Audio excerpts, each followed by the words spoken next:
So let's talk about basal ganglia. So basal ganglia are basically collection of gray matter that is embedded deep in the cerebral hemispheres.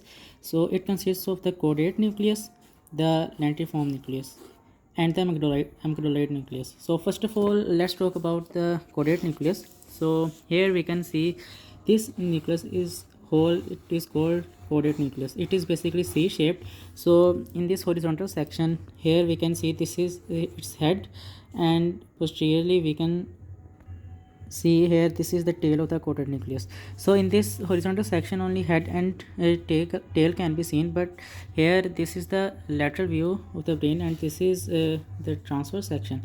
So here you can see this is the whole caudate nucleus. So it is divided into three parts. Anteriorly we have head of the caudate nucleus, then this is called the body of the caudate nucleus, and this thin part, narrow part, it is the tail of the caudate nucleus. Caudate nucleus is in close relation with the lateral ventricle. Here we can see this is the lateral view. So this black area, this is the lateral ventricle, and this is the caudate nucleus. So it is placed laterally to the lateral ventricle. Here we can see this is anterior horn of lateral ventricle, this is posterior horn, this is inferior horn, and this is body of the lateral ventricle.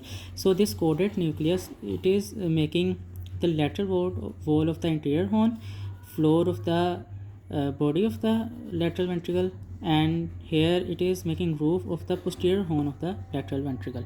So this is how it is placed in the two cerebral hemispheres. Now let's talk about the lentiform nucleus. Basically the word lentiform means wedge. This nucleus is called lentiform nucleus because it is wedge shaped. Here we can see the outer convex part and the inner blade like part. The outer convex part, here we can see this is a bit darker and this part a bit pale. So the darker part is called the putamen, and this pale part is called globus pallidus. The both of these parts are divided by the white matter. So the putamen is a separate nuclei, and the globus pallidus is a separate nuclei. Now here in this section we can see this is the lentiform nucleus, and this is thalamus, and this is head of caudate nucleus. Between the caudate nucleus and thalamus and lentiform nucleus there is this white matter. This is called internal capsule. Here this is the anterior horn of internal capsule. This curvature is called genu of internal capsule, and this is the posterior horn of the internal capsule. And lateral to the lentiform nucleus there is another gray matter. This is called claustrum, and between the claustrum and lentiform nucleus there is a thin strip of white matter, and it is called external capsule. The function of this claustrum is not known, so we will not talk about this claustrum in future. Between the this claustrum and here we can see this is the gray matter of insula.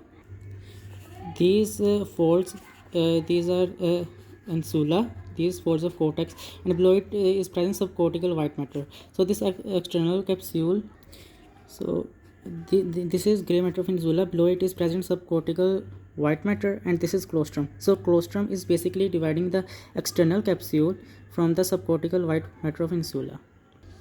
Here between the putamen and the caudate nucleus there are gray matter connections. So both putamen and the caudate nucleus are related when as concerned to their functions. These gray matter connections make a striated appearance. So together this caudate nucleus and putamen are also known as striatum or neostriatum. And this structure altogether, that is caudate nucleus, putamen and globus pallidus, is known as corpus striatum. The putamen and caudate nucleus are connected by gray matter striations, so this is called neostratum, and entire lentiform nucleus and caudate nucleus altogether is known as caudate corpus striatum. Now let's see the amygdaloid nucleus. So basically here we can see this is the head of caudate nucleus, this is its body and its tail.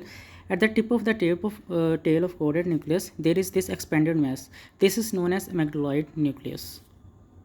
So this is all about the basic anatomy of the basal nuclei. Now let's talk about its functions.